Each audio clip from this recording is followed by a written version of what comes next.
at Harith. I said Nat Coco for some reason. I haven't moved on, guys. I haven't moved on. Where did the Coco come from? Nat Coco. I miss Naomi. Aww. Min Coco. Min Coco. We miss you, Min Coco.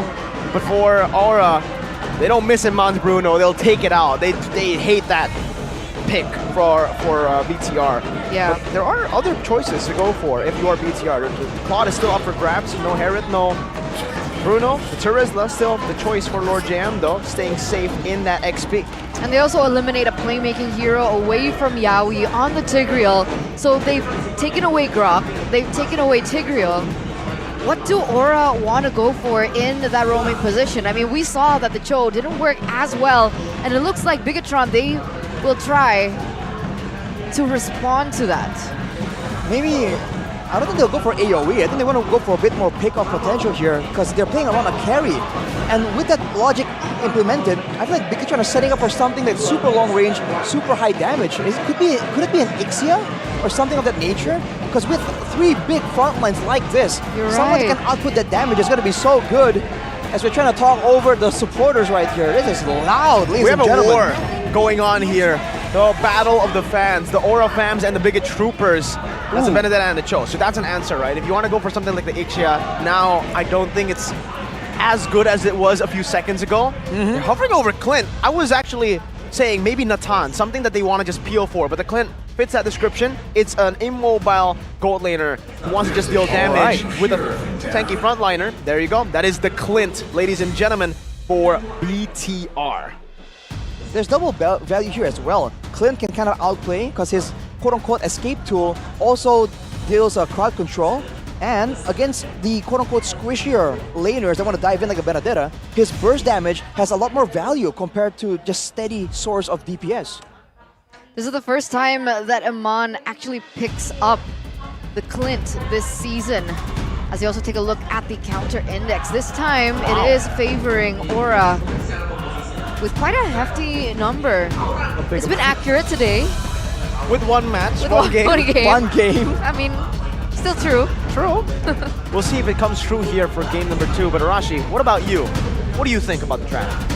I gotta go with Bigetron, man. I feel like they have more answers available, and Aura, they're a bit more straightforward. And there's one thing I can take from game number 1, is that Aura really wins it out when it's a straightforward approach, very mechanical heavy. Bigetron, they're a lot more elusive. Smash them! It's a little bit similar to their draft in game number 1.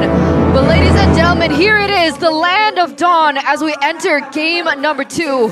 Can the Red Robots go head-to-head and go for a 2-0 clean sweep, as Key already harassing in that bush, trying to give Super Ken an advantage in his lane. Oh, just lingering over Gugun here. We'll see if Gugun can actually get this with a Retribution. He doesn't go for it. But there you go. He's forced to retry in the end. Key walks up menacingly in the last second, the last possible hit. Against Super Ken, that's on a box here with Concussive Blast, as always, he's gonna be quite behind on the clear speed. So we'll see what Super Ken can do with that advantage. But look at that mid lane. That's some damage, man. Ooh. Yaoi's already getting chunked really low as well, but so is Key. I'm wondering if he can find an opening here as we find a little bit of a pause here in game number 2. Ladies and gentlemen, thank you for staying patient with us as we do have some. Oh, all right. What? 2 minutes. What has happened so far? Already a first blood On Yaoi. Wow. No, Yaoi took first blood. against Key. Against Key. Yeah, okay. So that's what we... Just wait. You just got the first blood rate thing. Yeah, the curse, dude. Wow. It works so fast. So quick. But you know what's also quick? Gugun on the next turtle.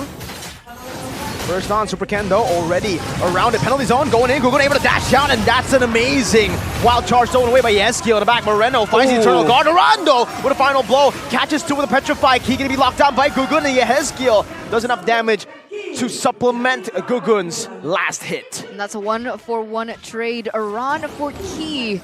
But Yaoi goes in very aggressive still in the mid lane, trying to harass Moreno just a little bit. But... Ooh. Big bonk over to Lord JM. Gugun wants to go for more. Yeheskiel is around here. Gugun very low. Lord JM looking for the kill right now. Flickering forward, finds it against Gugun. It's a 1-for-1. The jungle for the XP. And look, instantly the response from Bigetron Alpha. No jungle means that the purple buff is open, vulnerable. sufficient plays coming in here. The fact that they're able to... Lord GM takes 1 kill, and they were able to actually get a kill onto Aran as well. This was the EXP lane balance. Will be swinging in favor of Lord GM quite a bit right here. Not the best of news for Aura. That does rely on Aran to make some of those flashy plays happen.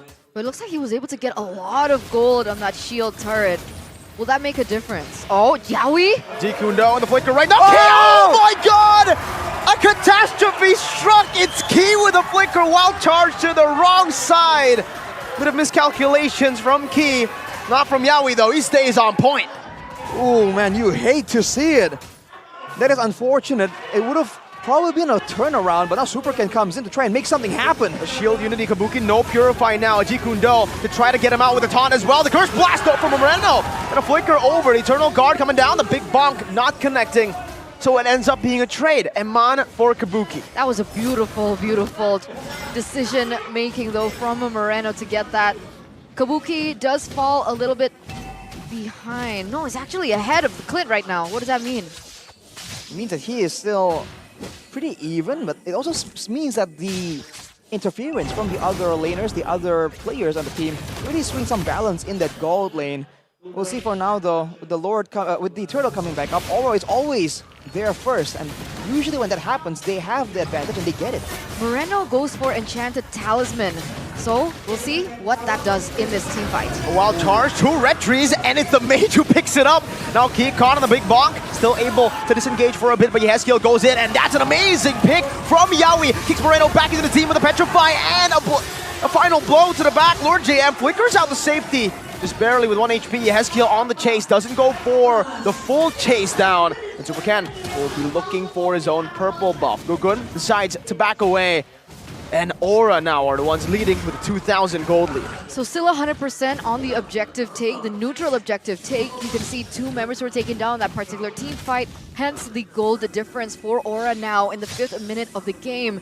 And it's a wonder that despite the performance coming in from game number 1, here in game number 2, Bigetron has absolutely no Purify against the Way of Dragon coming in from Yawi. I think they're still trying to make that outplay happen, but we have to highlight the skin here that Aran is running on that Benadera. It's definitely giving him a bit more of an edge in this matchup. But yes, without the Purify, whoa! And with the Way of the Dragon, a stolen wild charge and a Terrify Key. Oh! Wild charge out to safety. Aran though on the chase with the final blow gets terrified. Eternal Guard not able to knock him up. The Eye for an Eye as well is very, very low. Getting chased down now by Super Ken as he pops into Tortoise and Poisons. Yawi low as well. Force a flicker out. Aran gets out. And so does Key. Man, Moreno there almost gets the kill. I feel like he could have used the Eternal Guard a bit earlier there. But again, he's playing it quite intelligently. He doesn't want to just use his full combo whenever there is a potential kill. He wants to make sure that he uses it for the right moment, where it's going to be the most critical, the most valuable. And so you're going to see moments like that. But I think overall, considering how that kind of mindset will play out in the late game, I think it's a good way to really think about how you're using your spells. We're getting glimpses of the oldest Super Ken back. Again, he's consistently always a level ahead of Gugun at the moment, still is. So that does give him a little bit of an advantage as both teams are going to center around the next neutral objective. Key and Yawi though. Way the Dragon over to Key again. Another wild charge stolen away by Yeskiel. And the lockdown, Kabuki shreds through him. Yawi with the conceal. Trying to open up for the team. Moreno curse blast over to Yawi, poking him down. Lord Jam getting into position as Kabuki goes back towards the bottom side. Super Ken poking Yawi. The turtle right now still held down by Gugun, who is equal in levels to Super Ken. And Mon gets solo killed by Aran. The split pusher in the side. It's 2 kills over to Aura before the turtle even gets fought for. Lord JM jumps in with the penalty zone right now, and that is again Yeskiel who gets the turtle. 2 red trees, and it's Yeskiel. Super Ken doesn't press the retribution He doesn't. though. What? I don't know if he didn't get the chance to or he wasn't ready for it, but Aura, they're just playing this really, really well. Lord GM now. All alone, shredded down, Kabuki and Yeskiel.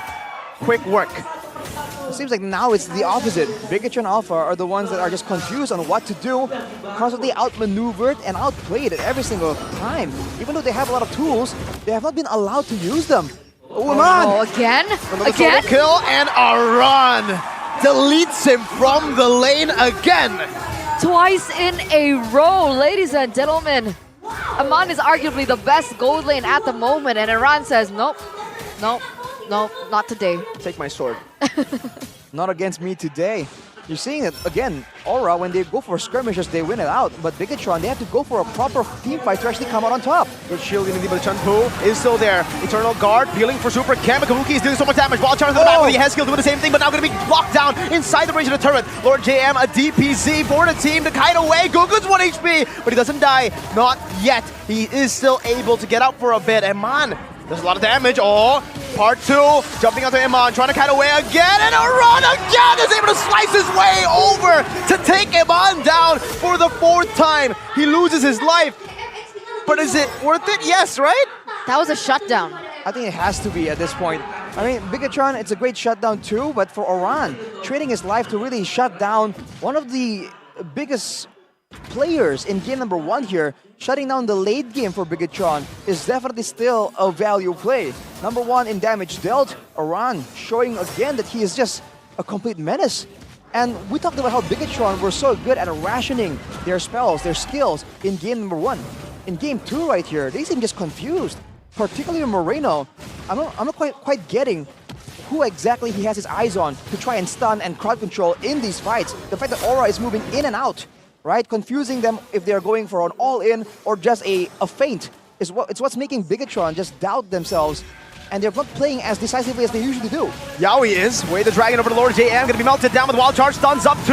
Now a penalty zone onto 2, but in the back line is going to be Iman, who tries his best to deal damage. Aran deletes Moreno, now into the back, again with the final blow, gets out, zones them away. Aran is doing so much work in the back to zone these backliners. That was single-handedly, right? That was intense coming in from Iran.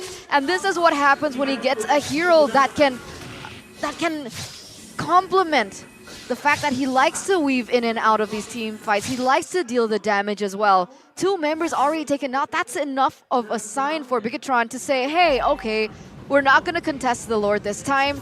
You are free to get it, but that has propelled Aura to a 7,000 gold lead. And to make things worse for Bigetron, if you look at these fights, whenever Bigetron go for a fight, it's always at the neutral objective. And Aura, they're not going mainly for the neutral objective. In fact, they're waiting for Bigetron to come in, and they're letting Kabuki just free hit. Because Bigetron are so tunneled on trying to get Gugun, that gives so much space for Kabuki to actually dish out that damage. And it's always Lord JM at the end of the damage received, right? Kabuki shreds instantly through Lord JM, even though he's also trying to do the same thing Aran is doing. And this is the problem when they go for this 5v5, when it gets too messy for Bigetron. Aura already marching down in the mid side. You can already see the Lord also coming through. Yaoi's looking for the right moment. He trying to look for a counter perhaps, but they're not going to go for it. They're not going to go for the siege. Are they waiting for the second coming of the waves? I think they have to play it a bit slow right here because, by all means, a lot of crowd control available still for Bigetron, especially when there's no route to flank in the back line. But Yaoi over the key with the way the dragon, now melted down instantly. No Wild Charge in the back as well. It's going to be Aran who tries his best to do and utilize the final blow, getting the final slash as well over to Super Ken. Not final slash the ability, just a slash of his sword. Bigetron and Alpha are just so confused right now. They're just waiting for some momentum, but then they have no idea who's going to try and make the play happen. Is it Aran going in for a dive, or is it Yaoi going for a pickoff? The fact that they're so confused on who's going to make the play means that they can't really use the spells without confirmation. Yehesky is also doing a lot of work in these team fights. What? Again, it's Yaoi. This time no fall-off though. He will be punished for it inside the base turret. Bit too much than he could chew this time around, the first time this game. So you would expect that to happen every time, especially near the base, that Aura makes a play happen, right? Yaoi goes for it and then gets terrified, gets stunned up by something. But he has been able to just find windows here, and he's doing it so fast, so decisively, that Bigetron were just unprepared. I feel like Bigetron have to walk together with the whole mindset of like, okay, if it comes out from here or there, we'll have a solution. And maybe decide, okay, like, who is Moreno going to try and crowd control? Is it Aran or Yaoi? If you pick one, and then let someone else deal with the other. Because otherwise, Aura is just taking this game and running with an 8k gold lead. They might even win a fight here.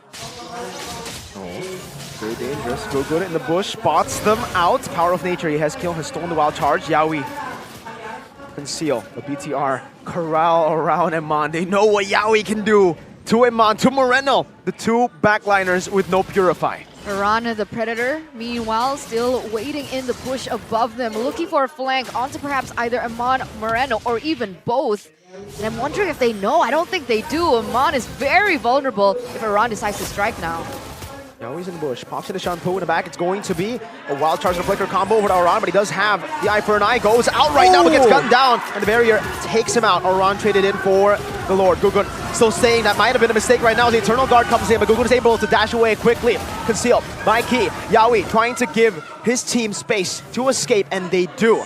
Only Aran traded for the Lord, and this time it's the second one, Enhanced.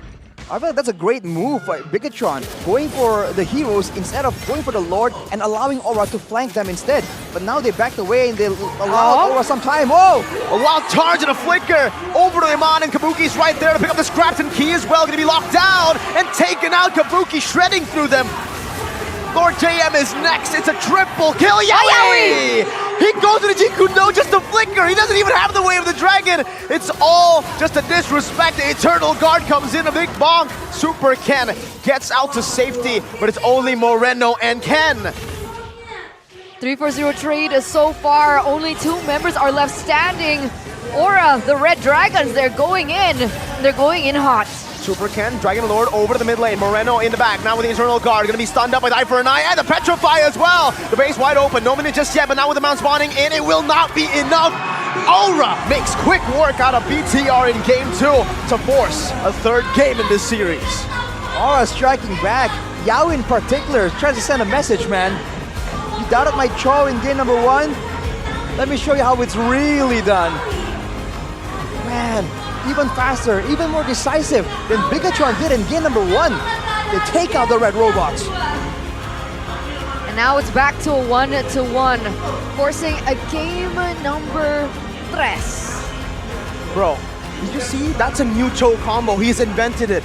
Usually you see the Jikundo flicker and the Way the Dragon. He Jikundo flickered and recalled. Tas, tas, tas, tas, tas.